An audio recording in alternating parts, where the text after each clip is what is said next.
Community and kind folks. Sorry about the delay. Had some tech issues, new camera. I would set up something for a video for you guys to watch. We're going to talk a bit meta about game design and about expectations. And this, we're going to show a clip from a prolific and fellow content creator in a tabletop RPG environment known as the rules lawyer, and a recent video he had. And he, now mind you, the subject he's talking about happened back in like 2023, but it's still appropriate, and I found it a bit ridiculous. So sit back and enjoy as we discuss a specific situation that has happened in 5th edition Dungeons and Dragons. And for my personal opinion, I'll give you a spoiler alert, a bit ridiculous, but it is emblematic of game design expectations, wants, and needs.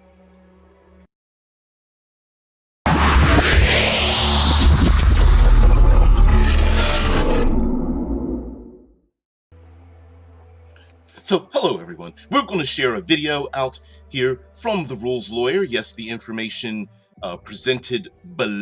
will be presented below with the link, and we're going to take a look at this video and kind of decipher the elements of this video and decide for ourselves, like, is this something that may happen in your group?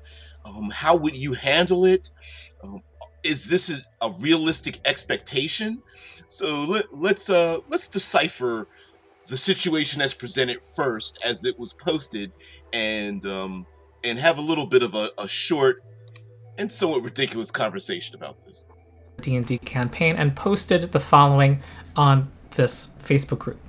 I'm going to point out that there's a bit of snark in this post, starting from the first words, which I would also call self-awareness, and I think part of the overreaction of the responses was responding to that. However, the bottom line was, this is a DM asking for advice and asking, am I the asshole? Okay. So I'm going to go read. Heartless DM here. So I did a thing last night in our final session last night.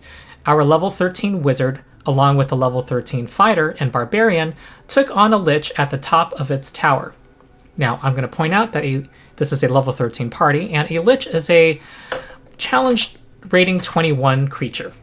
So this is the scenario starting up here that the rules lawyer is describing. And level 13 characters, 3 of them, about to take on a lich in Dungeons and Dragons 5th edition.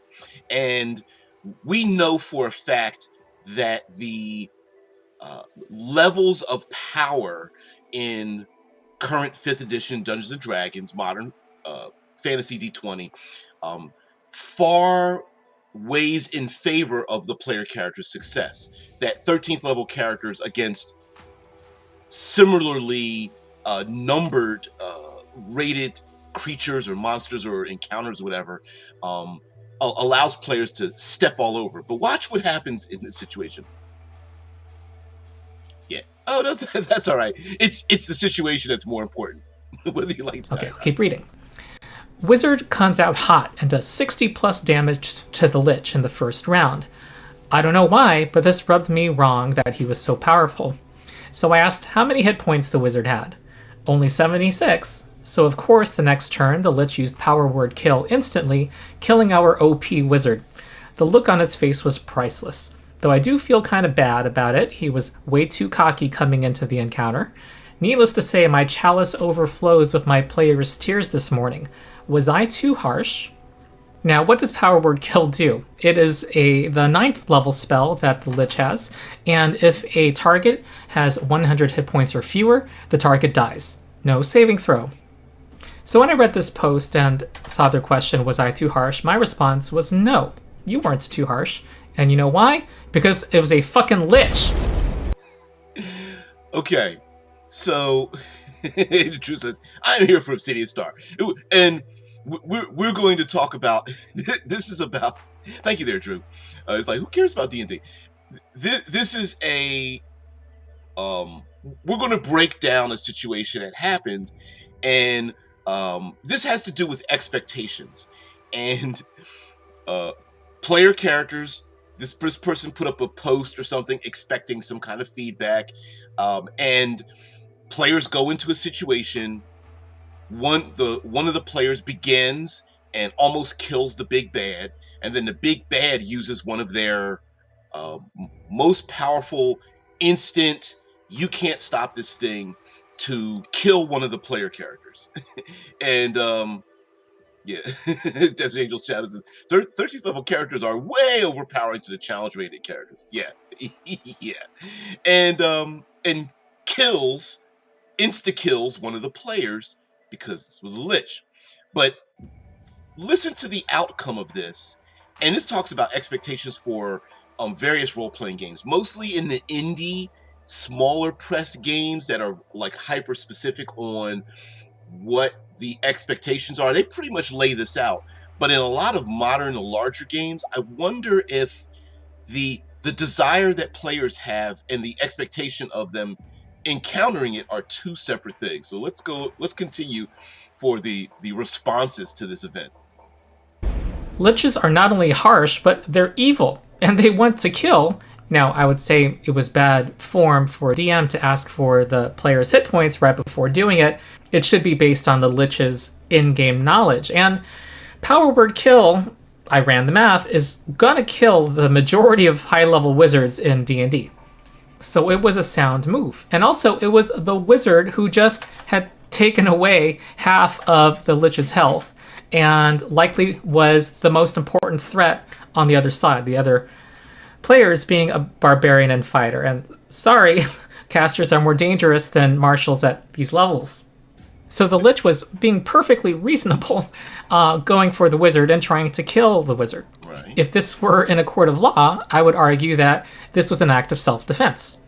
If the tables were turned and the Lich had taken some damage and was below 100 hit points, would it be too harsh for the wizard player to cast power word kill on the Lich?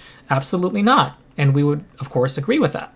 So here is a fundamental issue. Suki the Dragon? Yeah, this is a rules lawyer, and from what I understand, he's a real lawyer. Uh,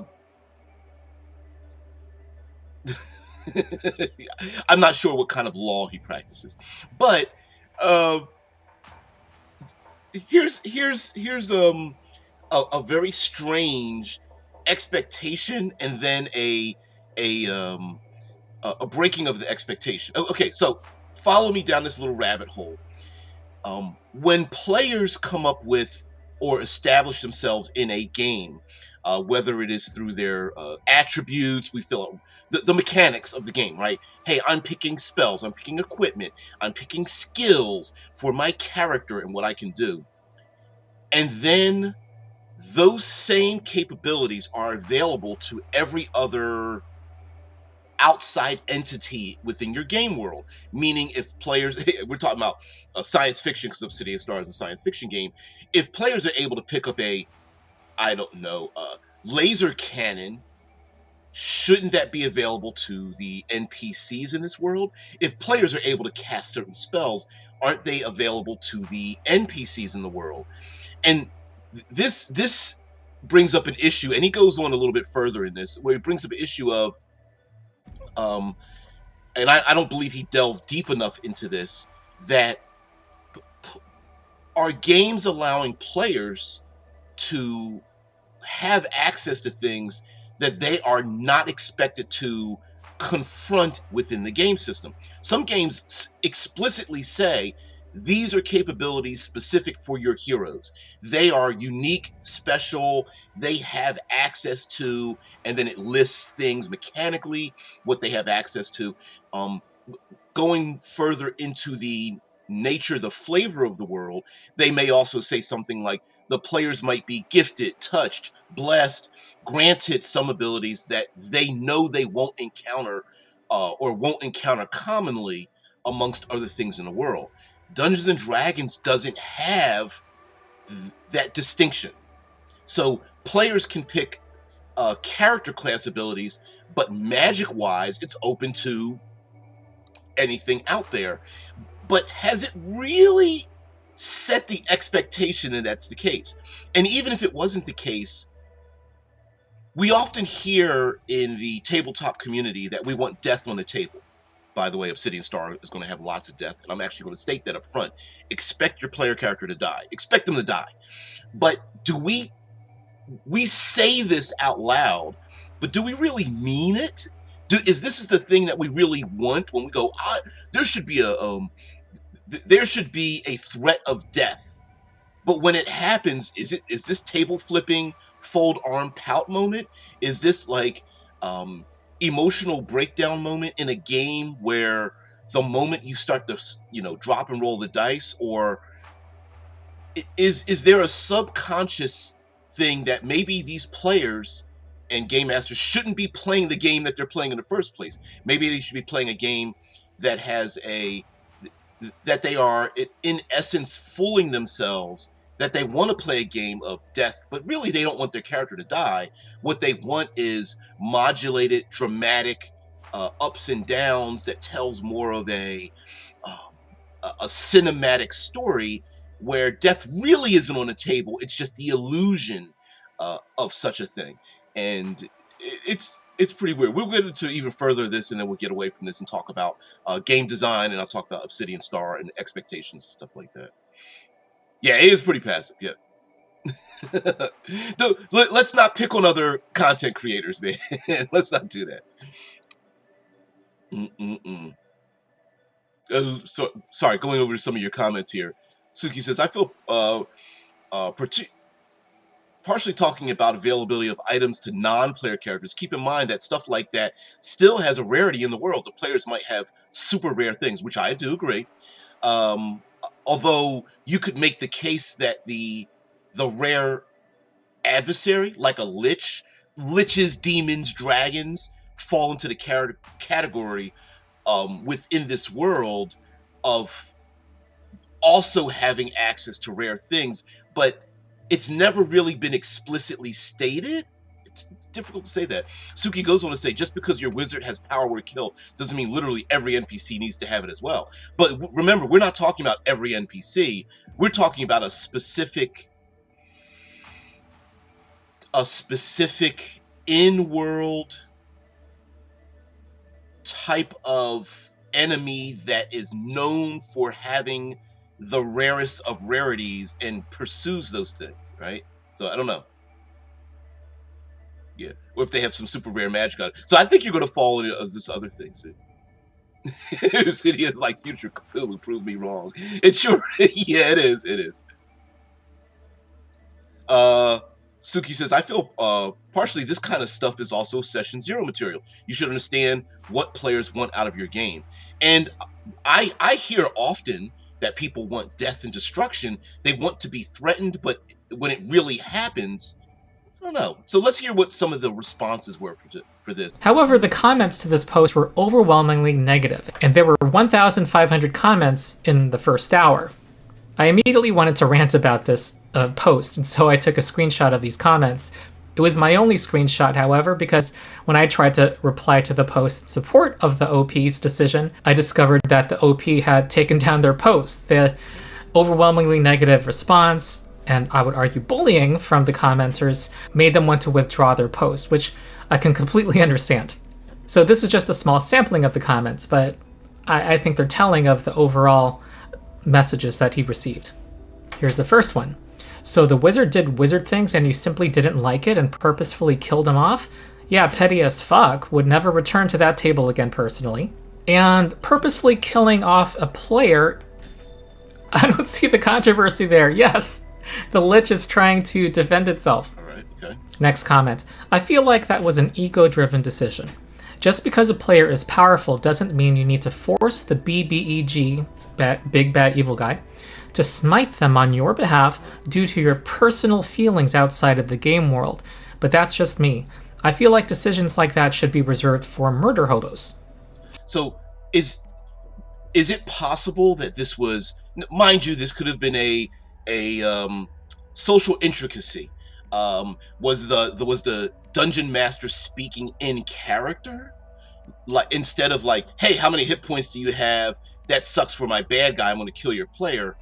Or was this a social intricacy, which is possible? I picked this particular part of the video, snippet of the video, because I did want to talk about like player responses, like, hey, that's wrong for killing the player and things of that nature.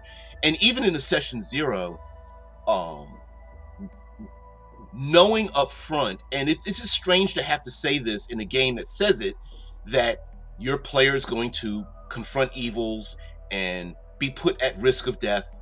And something that, now, mind you, in the OSR, back in the first editions of the game, this has been slowly removed from the game. But back then, save versus death was just, it was a thing. Nearly every encounter had creatures that, air quotes, had power word kill, except it wasn't magic. It was basically a die roll. Hey, the orc goes to hit your character and dead. Right? It was, you go to pick the lock and ooh, poison needle, dead. You turn around the corner and you're confronted by 38, I don't know, fill in the blanks or something. Yeah, they get to, 8 of them get the roll to hit you and dead. Right? So death was pretty, not just common, but it was the end result of not creative interactions. Maybe the players just the predictability of their gaming interactions are, we're going to stand in front of the bad guy and trade blows, and it's not exactly what happened. And within this case, it didn't happen that way. Maybe the players could have introduced themselves. And I don't have any details about how the game progressed. And mind you, let me just say this. Towards the end of the Rules Lawyer's video, he does say that that group of players and the DM were all friends, and none of them were upset by what happened. Like they joked about the whole situation, but he decided to post that particular situation out to other people. So just to let you know that the outcome of that wasn't like table flipping, pissed off, folding arms, and pouting lip, right? But it was funny about people's responses to it. So let's hear some other responses. First, because a player is powerful, you try to kill them is described as a bad thing. Of course you try to kill the opponent that is the most powerful. And saying such decisions are reserved for murder hobos, I assume players who are murder hobos. And to that I would say, what is a lich then, if not a murder hobo times 10? Next comment. Maybe study your player characters more and make more challenging encounters instead of being petty. It's quite obvious to the player what you did there since you asked for their max HP. That's not the way to go. To which I would say, what are more challenging encounters if not ones that might kill the party? You're sending mixed messages here and you're asking the DM to do a song and dance, which I'll get into. So we'll stop it right here. There are a number of, I know you got some comments here. Let me read on. Oops. No. Sorry guys. My Twitch and YouTube comment feed sometimes blends together and it'll stop and then flip again. So sorry about that. I'm trying to get all your comments here. Yeah. Suki says, yeah, well, yeah, obviously a lich would have rare stuff. Yeah, going back a little bit. Yeah, exactly. I'm just branching out to just in general across the whole campaign. Exactly. And I absolutely agree with you there. It's just Shadow, please. Oh, hilarious stuff. Yeah. Oh no, I love it. Boom boom boom boom boom boom boom boom boom boom boom boom. It a Wu-Tang cut from, and I can't remember where that's taken. Oh, the sample. But yeah, Dream, death rules everything around me. Oh, so hilarious. That's funny. You get the slow clap on that one. But I do think Suki says maybe should have been clarified. I'm going on a side tangent. I don't know about. Well, here's what I mean about expectations. Let's get into game design and expectations of a game. And like I said, there are some things that are built into more indie games now that I see more often than not, and that is stating the expectation that the game you're about to play, before players make their characters and the game masters create their encounters, that the game itself tells you what the expectations are in that particular game. And when we have generic systems, that there is a generic, you're going to be an adventurer, you're going to go from zero to hero and encounter death defying things, sometimes it feels like the rules don't match the expectations. And also, our brains latch onto probabilities.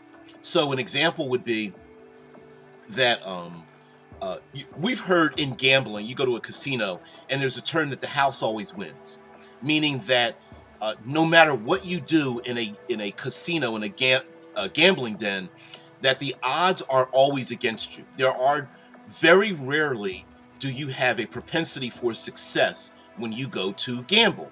So losing in a casino is the norm. So success is the rarity. And yes, I know there are people who have gambling addictions, but the expectation is you're not going to win. Whereas as each edition of, say, for example, Dungeons and Dragons, the probabilities of winning have weighed so heavily now in a player's favor. When they don't win, it feels like there's something wrong with the game. That, wait a minute, how could in one stroke this bad guy decimate my player character when everything leading up to this, statistically speaking, is in my favor and leads to my success. And so when it comes to game design, you're designing your own game, or you find a game and you're trying to describe things to the characters, all the Cthulhuoid Lovecraftian games fall into this category as well. The probabilities of your success, your survival at the end of this is it always defaults to zero, right? Like, and those people who play those games know it's not about winning, it's about how long can I survive past your player character, right? I don't have to be the fastest, I just got to be faster than you, kind of thing. Oh man, it's just crazy. Just Usual says OP original poster. I think that's what he means. It's not overpower. I think he's just referring to it as the original poster for him talking about OP. Yeah, Suki says, I feel the negative interaction was probably because of how they described they were mad personally that the wizard did a lot of damage, not really because of the decision itself, but the context behind it. I agree. Yeah, I agree. Yeah. Did the chat disconnect? No, I've seen your comments. Actually, I can post them up live, but I tend not to do that because I don't want people to feel embarrassed if something like if your spell checking changes your comment or something like that. Yeah, rule 0.1, your player may die. And you know what? It's weird because most, not all, because there are a lot of emotional tabletop role-playing games which maybe I might go through, because Drew had me thinking about emotional stakes rather than like physical stakes, but yeah, you're so right, Drew. It's like, can we talk about killing characters? I mean, I hope no player was killed. Yes, don't we do that? We meaning point this guy, right? Referring to ourselves like, well, the player was killed. No, the player was not killed. The character was killed. You're absolutely correct there, Drew. Yeah.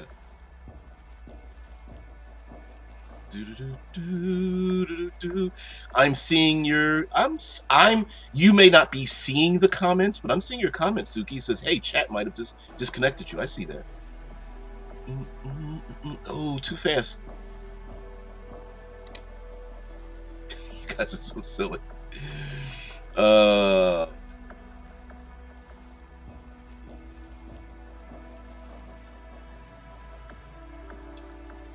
yep. Yeah. This happens in video games too. Yeah, reminds me of a famous game design talk thing about how XCOM actually twists probabilities of chances to hit because it didn't feel natural to players seeing the actual chances. You are correct. Like, someone will see a movie and it will say like Rotten Tomatoes, 86% of the fans love the movie, and someone will see that and go, well, I didn't like it. That doesn't make any sense.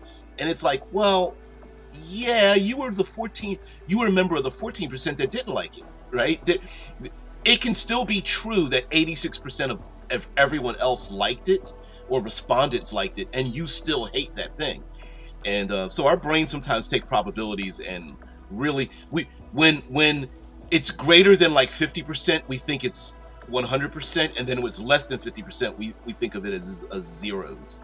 And yeah, we have a hard time accepting variability in percentages, even if the lowest percentage happens more often, because then we say, well, that's not right, and it's like, well, no, it's just it's over a spectrum of time. It is true that one thing leads more than another.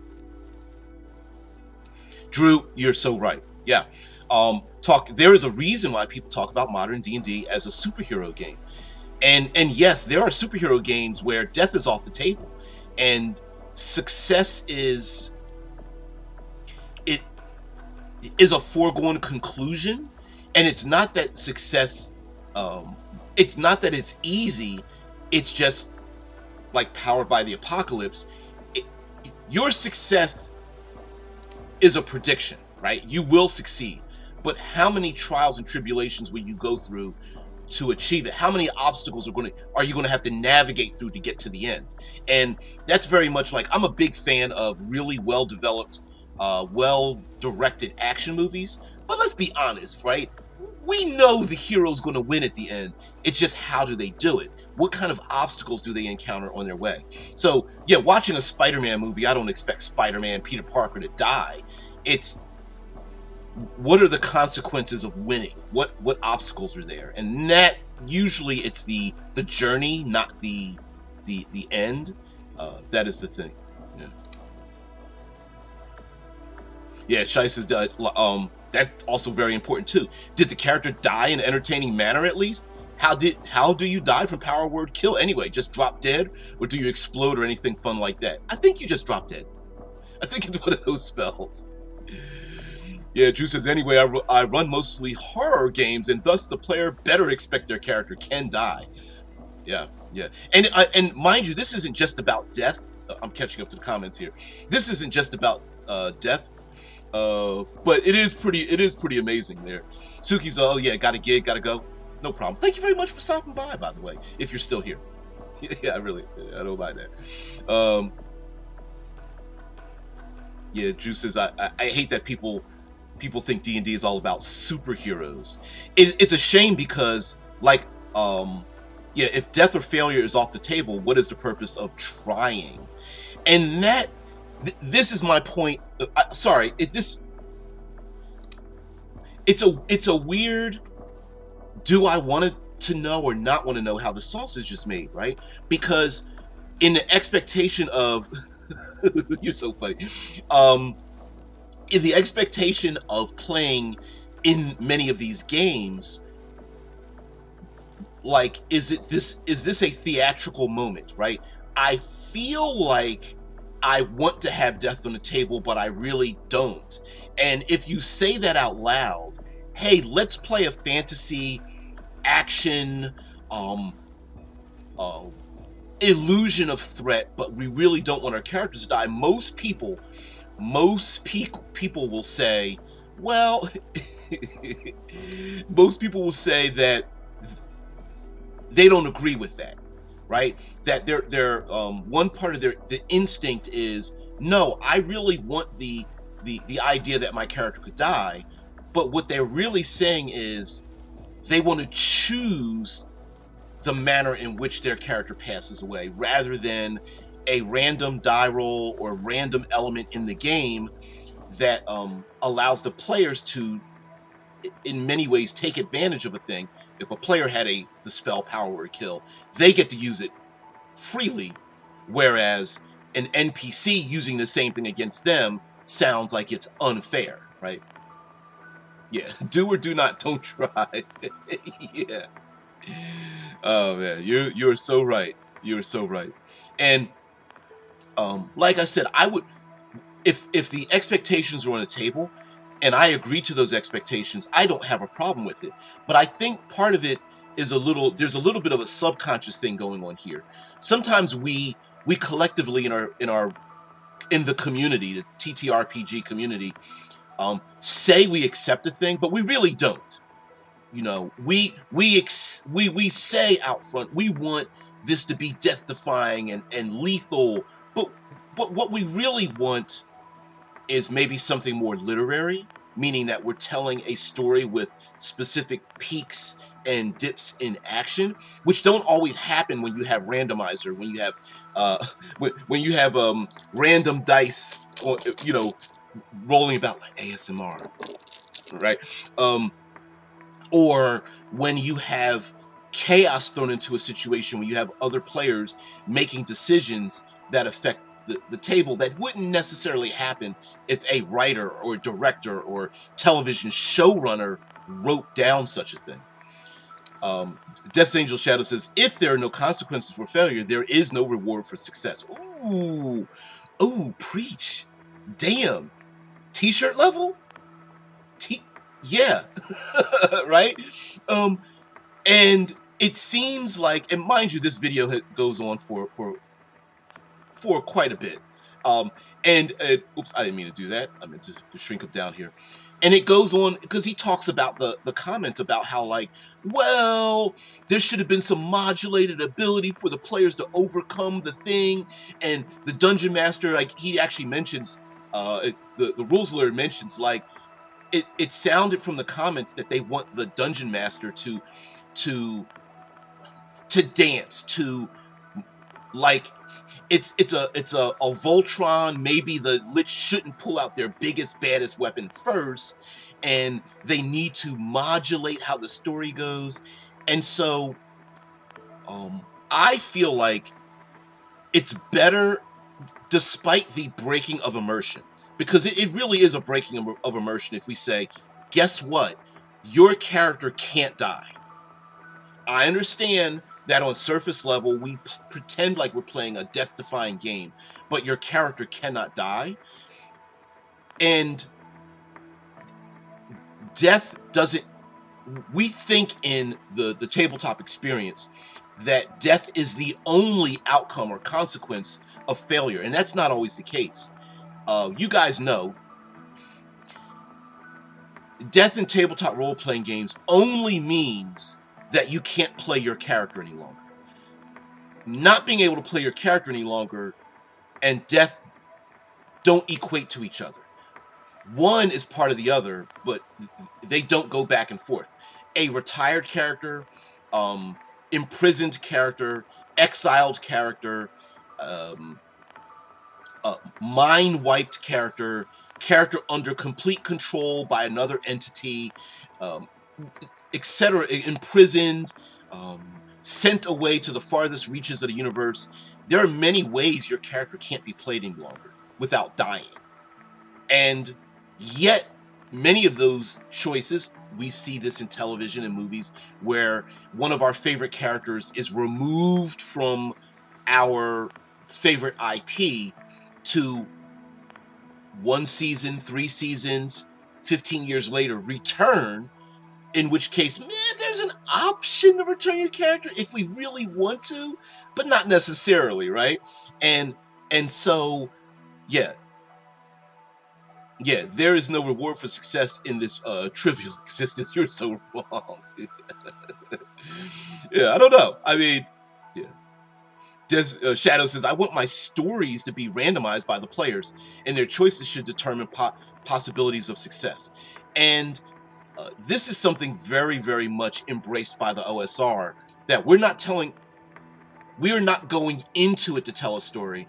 What's happening? I'm sorry. Let me backtrack a little bit.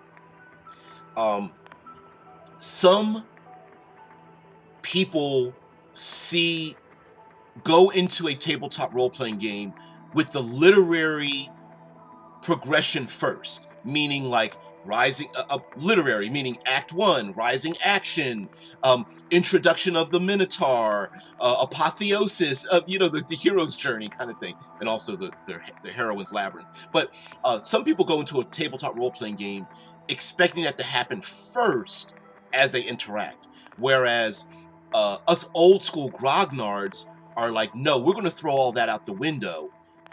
After the game, we then assign to it story elements after the randomization.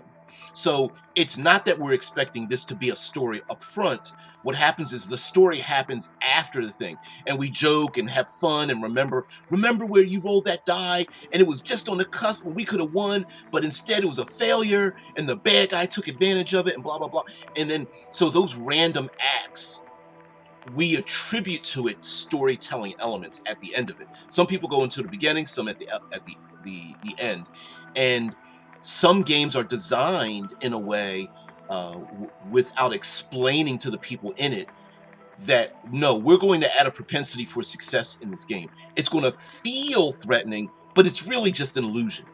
And um, even in the rules lawyers um, title of the video, he says why there's a DM shortage in Dungeons and Dragons, and does go on to say things like, um, the comment on the end of the video that he put in the video was, the reaction to one of D&D's Dungeon Masters posts on Facebook made me realize that there's a very demanding set of expectations placed on DMs that doesn't have to exist.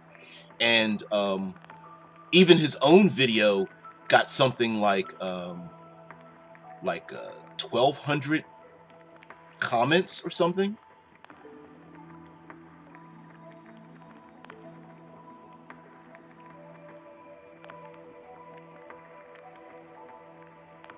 You see some of the comments here.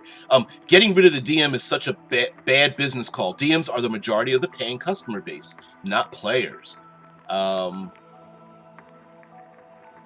Says, asking for the player's health was petty, but otherwise this is exactly what you'd expect from a lich. Power word kill is the classic lich spell. Any wizard worth their salt trying to fight a lich should try to prevent the lich from getting it off. Counterspelling, breaking line of sight, etc. And these are just examples, and mind you, right or wrong for what the players expected from this, it does feel like having this little discussion here, it does feel like maybe games should be a little bit more explicit, even though it feels like it's immersion breaking, like to say, listen, guess what, your character is going to feel like a superhero.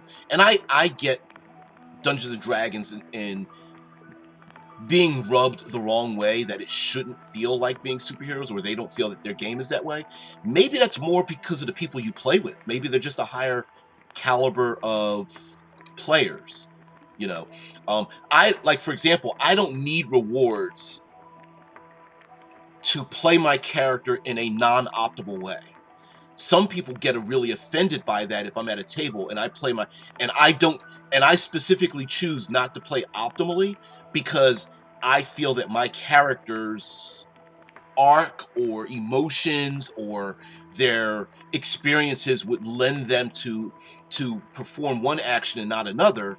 And some players will go, yeah, but this is a game.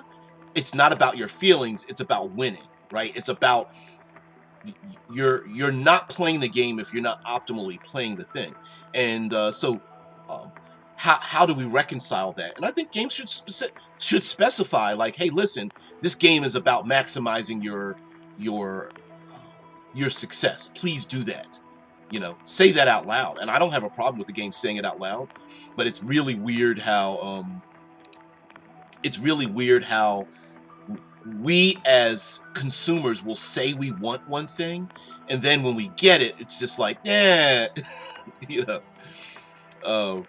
Remembers George Lucas and how he said that all the droids in the Phantom Menace were basically useless. That's like admitting there's no challenge. I agree with that. I absolutely agree with that. And you can, and you know what? There's that, you can feel that too.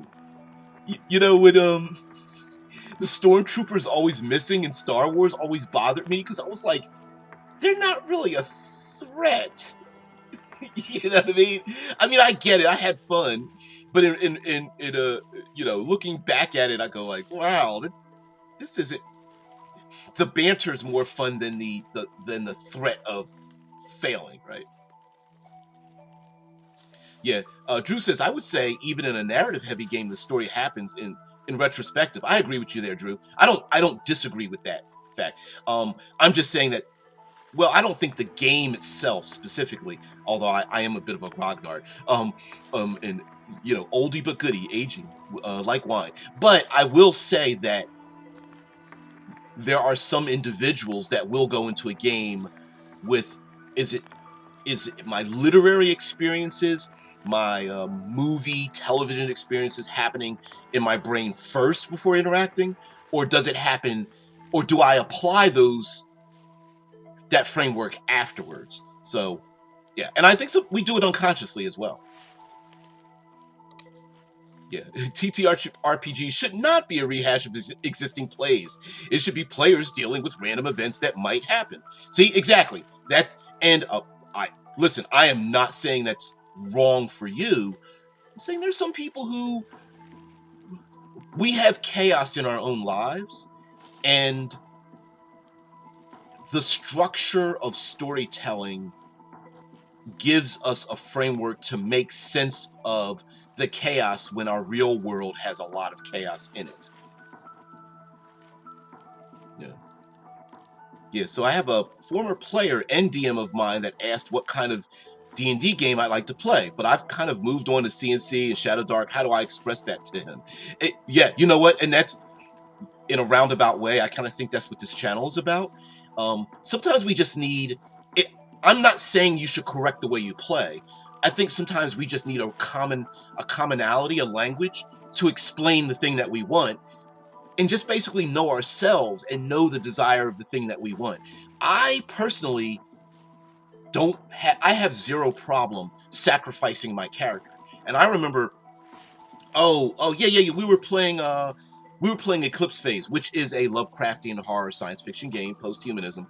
And um we were anyway, in the game we were fighting, we went to an abandoned starship. It was basically like Mothership or Alien or something. Go to an abandoned starship, and the big experiment got out, and through our encounters it kept getting bigger and bigger, and we had to find out why it was getting bigger and try to stop it, because it's just getting bigger and more powerful.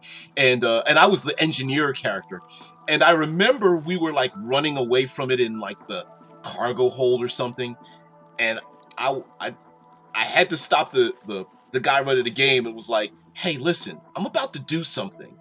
I really don't want to derail what you're doing." And he's like, "What?" I said, "I'm gonna stop, turn around, and pull like two flares out of my pocket and like wave my arms around to draw the enemy towards me so my allies can get away."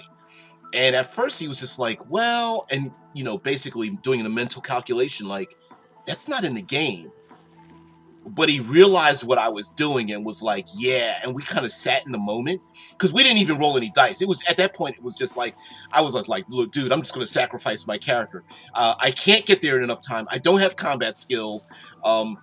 We're getting to the end of the game.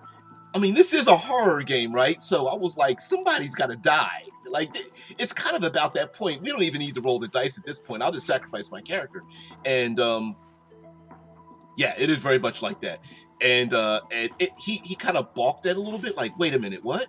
And then stopped and was like, "Yep, fold the book. Okay, here's what happens." And to allow success for the other players to get to the escape pod and all that kind of business. And it was pretty fun. I mean, I still got sacrificed and the creature still came after and whatnot. But the whole point was, we sat in it, and that actually rubbed some people the wrong way. Like, wait, not only did you sacrifice yourself, but you guys didn't even roll any dice. And he was just like, "Yeah, the creature comes towards you, slowly stalking after you." And I was describing how like the sweat was pouring off my face, and my armpits were all wet, and I was like, "No!" like because I'm like shaking my boots, but I really did want to get the monster to chase after me. And then he described how like the monster like rended me limb from limb and swallowed me down and blah blah blah, and absorbed it. You start dragging half of my carcass behind it while it stalked after other PCs and stuff. And I thought it was a fun moment. But at, not talking about this is what this is what my character did. Getting past that point, for me as a literary storyteller, because I technically am that way, I handed over the tools to allow that to happen. And so yeah, it was just weird because I love randomized OSR bullshit and talking about it later, but my brain tends to take random items and put them into that like pachinko machine, like put them into the or pinko machine, I forget what it is, where it just starts dropping things randomly and it falls into a category and stuff. Drew says I can you know what, we've done that in our games. Yeah, Drew. Oh, clap. Says I hope your character DBJ was not the token black guy who dies first. We had fun. Yes, it would. Well. The answer to that was no, but we did have fun with that. Yeah. Oh yeah. Oh yeah. Yeah. So, you know what? It's so fun. There's zero offense taken to that because that literal trope has literally been pointed out in movies to begin with because it had become so much of a trope, especially like 80s, 90s ish. It was like constant. It was boom, boom, boom, boom, and to the point where movies were literally pointing it out. Like the one black character is like, dude, I'm not going to be the token guy to go out first. Forget that shit. Oh man. Drew goes on to say, I can understand that some people want to play their fantasy games in a very epic manner, but I would then also not recommend D&D. That is too tactical for true epicness. I agree, and that's my point, right? There are games that embrace the feeling that we want out of the game, the epic, longer storytelling. My character could fail but not die, but come back and be tougher, and then and telling this great narrative story, but ultimately we know they're going to win. And there are games that actually embrace that.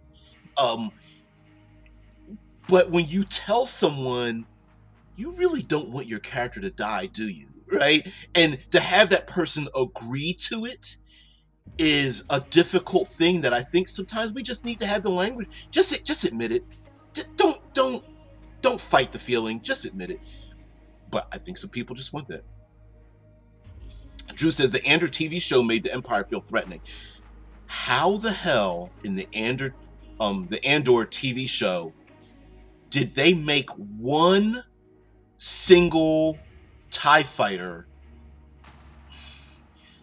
feel like a dragon descending down upon mere mortals, and then we see fleets of TIE fighters just look like cannon fodder? I don't know how that show did it.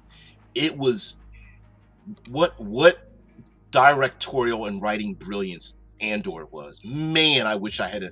Maybe we can go back and visit that show or use it as an example for like storytelling or something like that. But yeah. The core was most egregious in that respect. The black scientist who invented all the shit they needed was not only first to go, but sacrificed himself and jumped in the lava. Yeah. Yeah. Yes. Yeah. For those who don't know, the core. Let me see if I can find a picture of the core. Yeah. There it is. Yeah. Remember, yeah, the core. Let me put some images up here. Oh man, yeah. For those who don't know, oh, that's a horrible image. There's another horrible image. Come on, nice big one. Yeah, for those who don't know, the core of the Earth, Rotten Tomatoes. There we go. The core of the Earth is slowing down, and they need to go to the core of the Earth with a advanced technology. And I think it was they had to set off nuclear bombs in a particular order to get the core of the Earth to start heating up and spinning again or something. Yeah, it was pretty ridiculous. It was pretty ridiculous. I mean, and the funny thing is, it really. I have a tabletop role playing game called Substratum Continuum that is literally about going to the core of the Earth. But yeah, it was pretty hilarious. But anyway, guys, I just wanted to share out.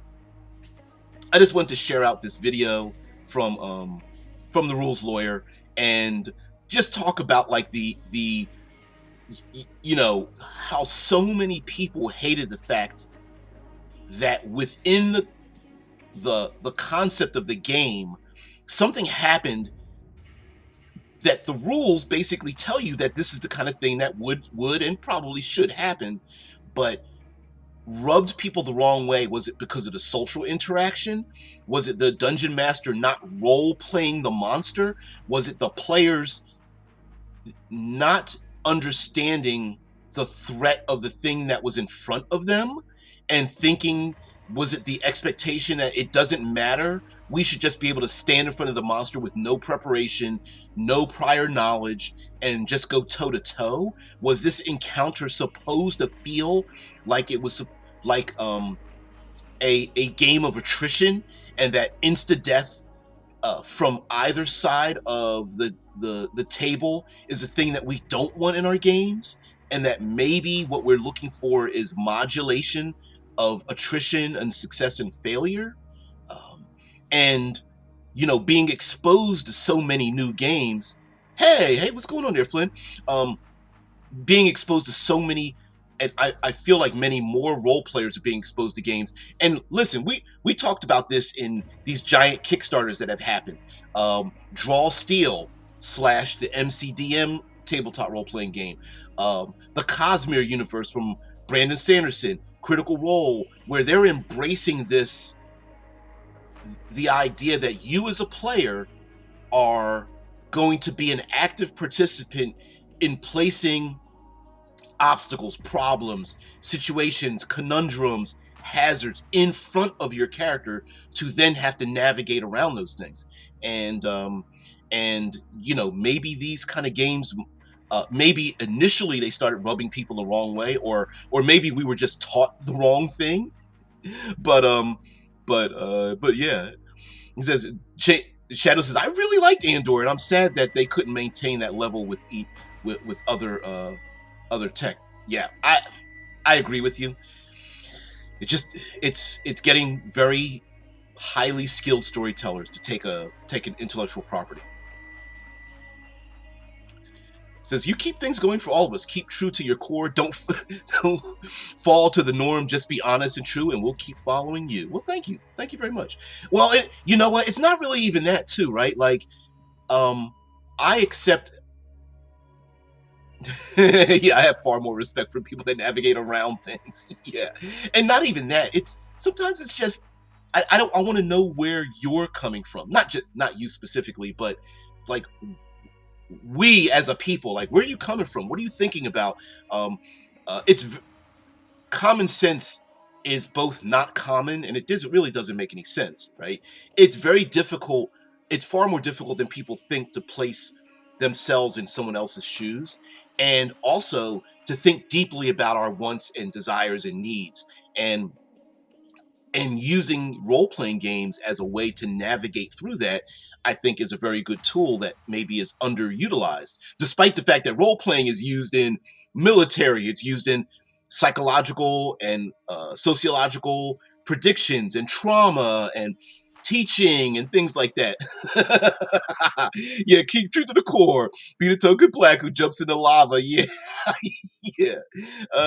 Hey, no thank you. Yeah. Yep. Yeah, and we as a people come from Africa.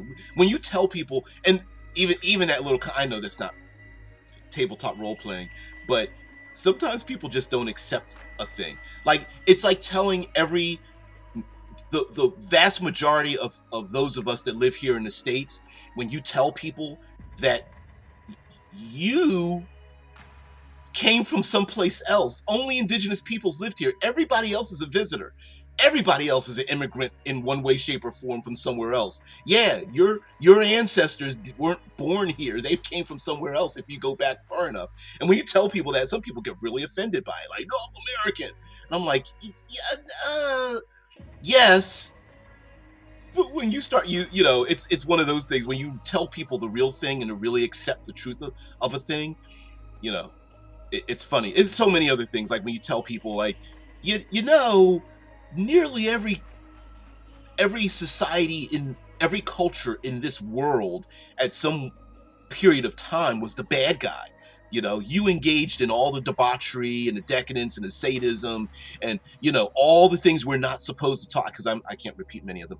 We're not supposed to talk about. Yeah, your people did that at some point, and people were like, "No, we were all the honorable ones," right? And the same thing with tabletop role playing games, where you tell them to tell these players in this rules lawyer video, to tell those players, you know what, maybe you don't want to play a game where your character dies. Maybe you want to play, maybe there's another game we can play that more emulates the outcomes and the experiences that you want, and to embrace it, right? And to go, yeah, let's play Tales from the Loop or Kids on Bikes, where not only does the game explicitly say the adults will not help you and that your character won't die, and still have fun playing a game with rising stakes and real threats, despite the fact that air quotes death is off the table, is a thing. Native Americans are from Asia, came across, the Bering, yeah, you're right, he came from the Bering Strait, yep. What's the name of all the continents when they were stuck together? Pangea? Shit, I can't remember. They came across Bering Strait. They all related to the Tibetans and certain Siberian tribes. And what were we before all that, right? So we all came from someplace else. Yeah, that's like rule. That's like rules luring over ethnography. Yep, exactly, right. And when you tell people, exactly, right. Am I offended by that? Hell's no.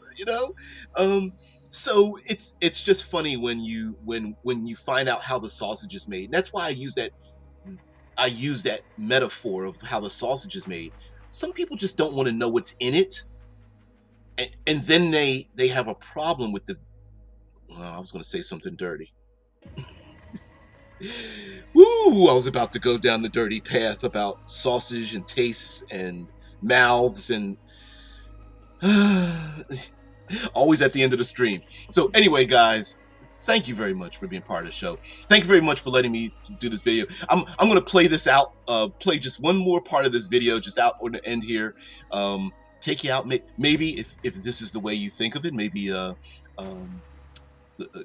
put you to sleep or whatever. But yeah, this is the dude. This is by the way, the link to the video and this person's YouTube channel is below. The Rules Lawyer. I happen to be a podcast listener, and so I listen to his content and many other people's content, and in this manner, that's how I was able to I can consume things. I can't interact, but I can consume. Next comment, why? Question mark, which gets 6 upvotes. Because the Lich wants to survive?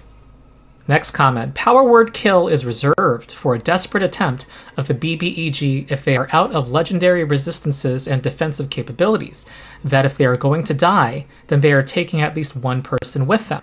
So they will only... Wait, where's the rules in Dungeons & Dragons that says that? Was that an expectation of someone? That's a perfect example, right? Says he even puts out on the video, I should have commented, this is a perfect example of maintaining the illusion of difficulty I talk about later in the video. Only use it if they're going to lose already? I don't see the logic. Yeah. If it can prevent them from losing at all, why not use it? Killing an opponent denies the opponent's actions and prevents healing word from popping them back up. It is a legitimate act. Do players only save their powerful spells for when their party is already going to lose? I don't think so. And then this comment got 30 upvotes. This is absolutely awful behavior. You should be rewarding your players for being good at things, not just fucking obliterating them. If it were me, I'd never play with you again. Oh, no. First of all, reward players. Are players kids who need gold stars and cookies when they do a good thing? Oh, man.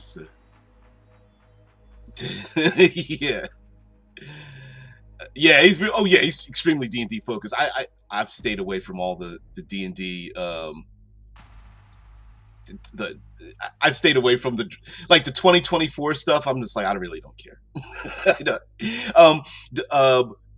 Fantasy D20 belongs to all of us. It doesn't, there is a company that owns the IP, the D&D logo and all that kind of stuff, but the other fantasy stuff belongs to the rest of us. Yeah, is there any actually real indigenous people? I guess everybody is. I mean, if you want to be technical about it, we're actually indigenous to the whole world. We just kind of got separated a little bit. So really, we all belong wherever we're standing. Yeah, stand in the place where you live, because that's where you should be, right? Yeah. Uh, Since I hate people saying BBEG. It seems to me like those things are done just for the purpose of winning and not for any legitimate arguments. I agree. So, guys, thank you very much for letting me share this out. Having some fun, picking with it. Please don't pick with the content creator. Pick with the subject matter. And I thought it was just fun. And mind you, he even admitted like he was going to make this video a long time ago, and just you know. Some content creators have to make a script and kind of figure out and do all the editing and stuff. Me, I fly by the seat of the pants, and I thought it would just be fun to take a look at it. It's pretty funny. And this kind of comment. Let me know what you guys think about doing reviews of emotional role-playing games. Since you here, Drew, they cover more else. Runkle or Kamichi are the RPG lawyers I enjoy most, since they cover more outside of D&D. Do me a favor, could you drop a link into the comments for them if you don't mind, there, Drew? Or you know what? Post it on in your Discord, because I do receive your Discord comments from your Discord channel. You could do that as well. He says, "Oh, that guy was awesome the way he dealt with haters." Yeah, I mean, just do that, and let me know, because sometimes we think about. I know I do this when I default to role-playing games being combat oriented, but there are a lot of games, tabletop role-playing games, real games, that deal with emotional stakes, and it's very strange, but it's also makes sense for people who are improvisational artists, those that are into the art of becoming someone else and things of that nature, that use emotion as the stakes even in very physical combat conflict oriented games. And I think I have enough of them to do a review for that kind of thing. So let me know if that's something you guys would like to hear about, because I've mentioned plenty of them. A Single Moment, uh, After the Rain, uh, shit, Wraith the Oblivion, um, Dread, 10 Candles. Oh man, there's so many more that are like, Legend of the Five Rings. Some of these are have Thirsty Sword Lesbians. These are games that have emotional context to them. Yeah, you want me to say it? Emotional damage. Yeah, right. You're so wrong there, Flynn. Yeah. Oh man. Of course, being Canadian, emotional damage.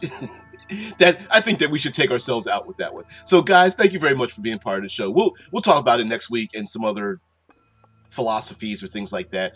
Don't hesitate to drop comments, because I even after the video is done, I actually get to read the comments.